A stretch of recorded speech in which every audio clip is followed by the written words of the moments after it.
নমস্কার বন্ধুরা, আমি বিশ্বজিৎ আর আপনারা দেখছেন আমাদের YouTube channel Nifty prediction for tomorrow. আজকের ভিডিওতে আমরা আলোচনা করব নিফটি এবং ব্যাংক নিফটিকে নিয়ে। দেখার চেষ্টা করবো যে আগামীকালকের জন্য কিভাবে ইন্ট্রাডে ট্রেডিং সেটআপ প্ল্যান করা যেতে পারে। বেশ কয়েকটা দিন ধরেই শরীরটা ঠিক নেই, সেই জন্য ভিডিওগুলো প্রত্যেক দিন একটু লেটেই আসছিল এবং চলছিল। তারই মধ্যে আজকে শরীরটা খুবই খারাপ, তাই মর্নিংয়ে লাইভেও আসিনি এবং কোনো ট্রেডিং সেটআপের মধ্যে পার্টিসিপেটও করিনি। যদিও সেরকম কিছু বাজারের মধ্যে আজকের দিনে মুভমেন্টও করেনি। ব্যাংক নিফটির তুলনায় নিফটি তবু মুভমেন্ট ওপরের দিকের জন্য দেখতে পাচ্ছেন, কিন্তু কি নয়েজ ছিল, প্রিমিয়াম কিন্তু সেইভাবে বাড়েনি। এবার গতকালকে যেরকম আপনাদের সাথে শেয়ার করেছিলাম যে তলার দিকের জন্য দেখতে পারেন যে এই সুইং লোটা যদি ব্রেক না করে তাহলে ওপরের দিকে কিন্তু অ্যাটেম্প করবে। সেক্ষেত্রে কত দূর যেতে পারে? 25,080। আর এটা যদি মর্নিংয়েই চলে যায় কোনো কারণে, তখন দেখতে হবে প্যাটার্ন। আজকে সারা দিন ধরেই এই মুভটা কিন্তু কভার করেছে, এখানে গেছে সেটা হচ্ছে 25,088 পর্যন্ত। কালকের দিনে কি হতে পারে? কালকের দিনেও বন্ধুরা এখান থেকে উপরের দিকের জন্য মুভমেন্ট হতে পারে, কারণ আওয়ারলি টাইম ফ্রেম অনুযায়ী যদি দেখেন ঠিক এই জোনটাকে কিন্তু ব্রেক করে দিয়েছে অলরেডি। ঠিক এই জায়গাটা যেখান থেকে অলরেডি প্যাটার্নটা ড্র করা ছিল এবং তলার দিকে টার্গেট আপনাদের সাথে শেয়ার করেছিলাম, সেই অনুযায়ী এই টার্গেটটা মিটও করেছে এবং তলার দিকে এই জোনটার মধ্যে পড়ে গিয়েছিল। তলার দিকে যে এই জায়গাটা, এটা কিন্তু আসেনি, এখান থেকেই কিন্তু উপরের দিকের জন্য মুভমেন্ট হয়েছে, হতেই পারে। তো সেক্ষেত্রে টার্গেট হিসেবে এই জায়গাটার কাছাকাছি পর্যন্তই আসা উচিত। সেটা গ্যাপ আপের সঙ্গে সঙ্গে আমরা দেখেও নিয়েছি। সেক্ষেত্রে রেঞ্জ বাউন্ড টাইপের সিচুয়েশন হলেও ছোটোখাটো অপশন সেলিং কিন্তু করা গেছে। এবার আজকের জন্য যদি দেখেন তাহলে এই মুভটাকেই কিন্তু কন্টিনিউশন ফরমেশনে নিয়েছে এবং এর উপরেই সাসপেন্ড করছে। তলার দিকের জন্য যদি আওয়ারলি টাইম ফ্রেম অনুযায়ী তলার দিকের জন্য আসে, সেক্ষেত্রে মাইনাসে ইন্ট্রাডে 5 মিনিটের টাইম ফ্রেম অনুযায়ী তলার দিকের জন্য আসার জায়গা আছে। কিন্তু আওয়ারলিতে যদি দেখেন যে এই সুইংটা যতক্ষণ না ব্রেক করছে এই মুহূর্তে, যেটা হচ্ছে 24,850, ততক্ষণ পর্যন্ত সেলিং সেট আপ কিন্তু বড় সড়ো তলার দিকের জন্য পাবেন না। তার মানে ডিপ নিতেই পারে ইন্ট্রাডে হিসাবে, আবার উপরের দিকের জন্য কিন্তু বাউন্স ব্যাকও করতে পারে। এবার যদি দেখেন 5 মিনিটের টাইম ফ্রেম, সেক্ষেত্রে যদি দেখছেন যে বাজারের মধ্যে নয়েজ তো আছে এবং এখান থেকে যদি দেখেন যে উপরের দিকের জন্য কতটা মুভমেন্ট আপসাইডের দিকের জন্য হতে পারে। তলার দিকে এই যে সুইংটা দেখতে পাচ্ছেন, এইটা কিন্তু একটা ভাইটাল রোল প্লে করবে কালকের জন্য। ঠিক সেটা হচ্ছে 25,030-31। এটাকে ব্রেক যদি না করে উপরের দিকে গ্যাপ আপ করলে, তারপর যদি রিটেস্ট করার চেষ্টা করে, তারপরে যদি দেখেন যে 25,080-90 এই লেভেলটার উপরে কন্টিনিউ সাসপেন্ড করছে, তাহলে কিন্তু আপনার সাথে শেয়ার করে দেওয়াই আছে যে 25,180 থেকে 200 এই জায়গাটা কিন্তু আপনারা দেখতে পাবেন।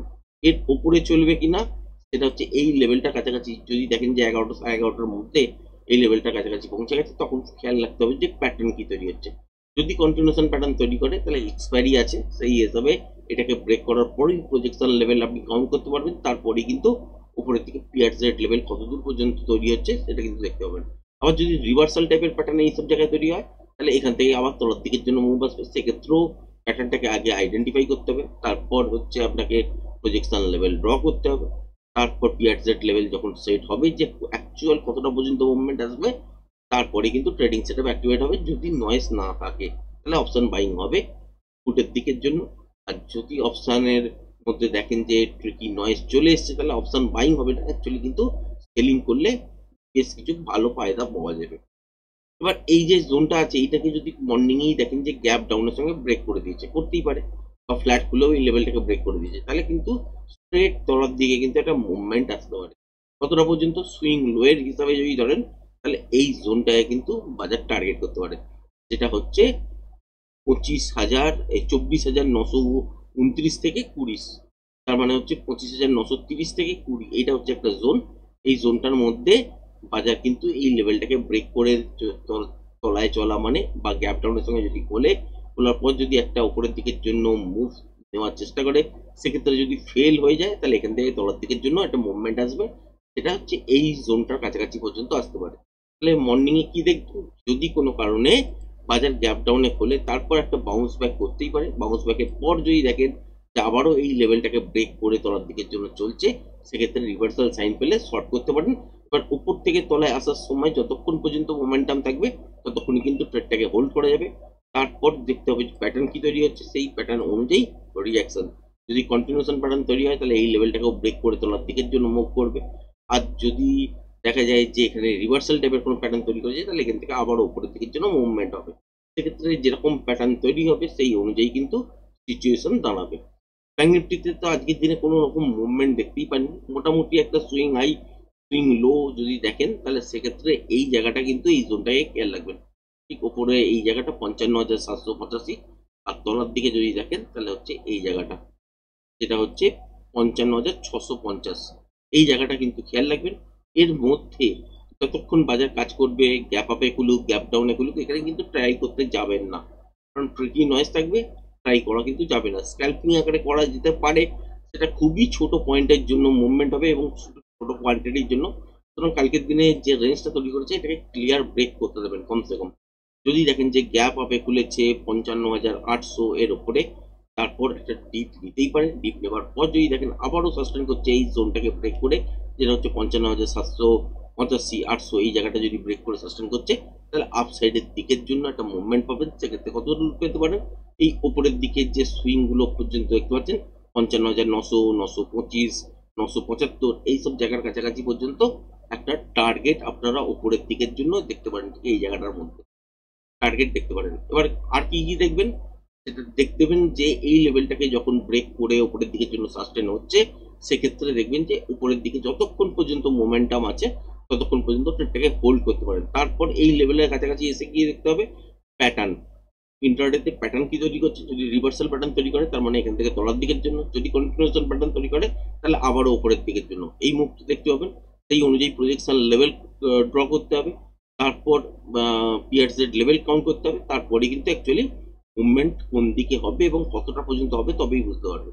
সুতরাং যদি মর্নিং এ গ্যাপ আপ করলে তলার দিকের জন্য রিটেস্ট করার জন্য আসে, তারপরেও যদি এই লেভেলটাকে ব্রেক করে কন্টিনিউ সাস্টেন করে তাহলে একটা আপসাইডের দিকের জন্য মুভমেন্ট পাবেন।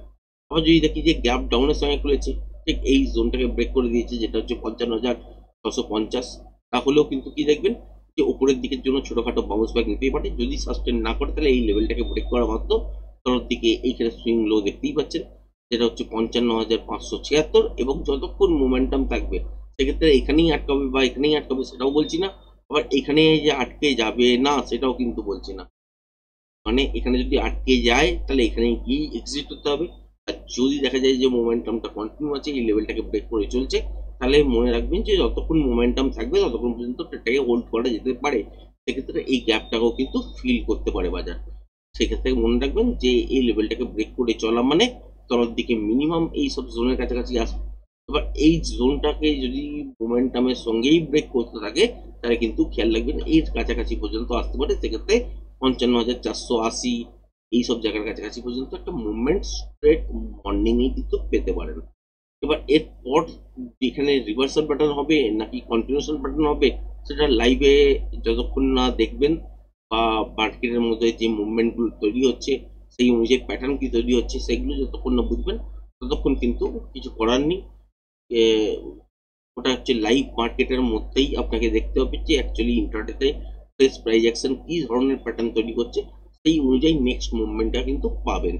কিন্তু মর্নিং এর যে ফার্স্ট ট্রেডটা যেটা বেরোবে সেটা হচ্ছে এই রেঞ্জের উপরের দিকে ব্রেক করলে উপরের দিকের জন্য, তলার দিকের জন্য ব্রেক করলে তলার দিকের জন্য, এবং মোমেন্টাম যতক্ষণ থাকবে ততক্ষণ পর্যন্ত কিন্তু ট্রেডটাকে হোল্ড করতে পারবেন। তো যদি ভিডিওটা পছন্দ হয়ে থাকে চ্যানেলটাকে অবশ্যই লাইক শেয়ার সাবস্ক্রাইব করবেন। আজকের ভিডিওটা এই পর্যন্তই। ধন্যবাদ।